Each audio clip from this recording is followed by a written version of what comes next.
September থেকে 2024 সাল পর্যন্ত প্রায় বিগত 5 বছরে রাজশাহী বিশ্ববিদ্যালয় সহ দেশের প্রায় 27টা বিশ্ববিদ্যালয়, সরকারি বিশ্ববিদ্যালয়ে শিক্ষক নিয়োগ, কর্মকর্তা নিয়োগে বিভিন্ন ধরনের অনিয়ম এবং দুর্নীতি হয়।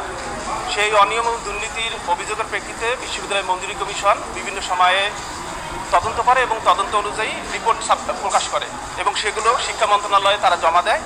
কিন্তু এই রিপোর্ট অনুযায়ী কোনো ধরনের যারা অনিয়ম এবং দুর্নীতির সাথে জড়িত ভিসি প্রভিসি সহ বিশ্ববিদ্যালয় প্রশাসন অনেকেই কোনোটারই কোনো ধরনের ব্যবস্থা নেওয়া হয়নি। এই প্রেক্ষাপটেই আমি 2013 সালে আপনার 2024-এর 13 জানুয়ারি প্রেস ক্লাবে সংবাদ সম্মেলন করে এর প্রতিবাদে আমি বিশ্ববিদ্যালয় এবং প্রধানমন্ত্রী স্বর্ণপদক প্রত্যাখ্যান করি। তারপর 13 তারিখে আমি মিনিস্ট্রিতে অ্যাপ্লিকেশন সাবমিট করি। এরপর 15/2-এ আমি লিগ্যাল নোটিশ সাবমিট করি, লিগ্যাল নোটিশ পাঠাই। এর পরবর্তীতে আমি মহামান্য হাইকোর্টের রিট ফাইল করি এবং সেই রিটের শুনানি আজকে ছিল।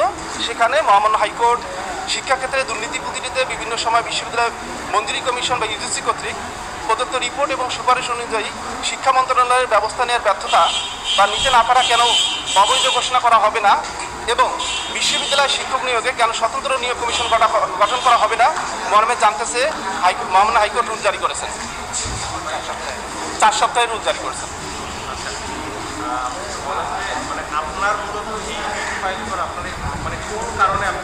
আচ্ছা, আমি এইটা মূলত পাবলিক ইন্টারেস্ট লিটিগেশনে এই রিটটা দায়ের করি। এর পেছনে কারণ হলো আমি নিজেই 2018 সালে রাজশাহী বিশ্ববিদ্যালয় আইন বিভাগে নিয়োগ সার্কুলার অনুযায়ী আবেদন করছিলাম, কিন্তু সেখানে নিয়োগ দুর্নীতির শিকার হওয়ার কারণে আমারও সেখানে নিয়োগ হয়নি।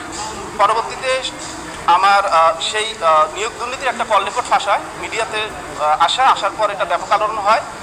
পরবর্তীতে মাননীয় প্রধানমন্ত্রীর দপ্তরের নির্দেশনায় এটা নিয়ে তদন্ত করা হয়, কিন্তু তদন্ত অনুযায়ী দোষী এখানকার তৎকালীন ভিসি আব্দুল সোবান, প্রভিসি চৌধুরী জাকারিয়া সহ প্রায় 7 ডজন শিক্ষকের বিরুদ্ধে আপনার রিপোর্ট করা হয়, তাদের বিরুদ্ধে অনিয়ম প্রমাণিত হয়, কিন্তু সে অনুযায়ী কোনো ধরনের ব্যবস্থা নেওয়া হয় না। পরবর্তীতে সেই রিপোর্ট অনুযায়ী আপনার 3.5 বছরের মতো রাজশাহী বিশ্ববিদ্যালয়ের শিক্ষক নিয়োগ স্থগিত ছিল, নিয়োগ কার্যক্রম পুরোটাই স্থগিত ছিল।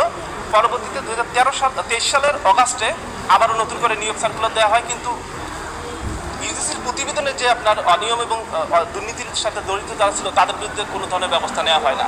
আমি এই মূলত তারই প্রতিবাদেই প্রধানমন্ত্রীর স্বর্ণপদক এবং বিশ্ববিদ্যালয় স্বর্ণপদক ফেরত দেওয়ার পরই সেই এর পরবর্তীতে আইনগত পদক্ষেপে আসি এবং তারই প্রেক্ষাপটে এই রিট দায়ের করা আমার।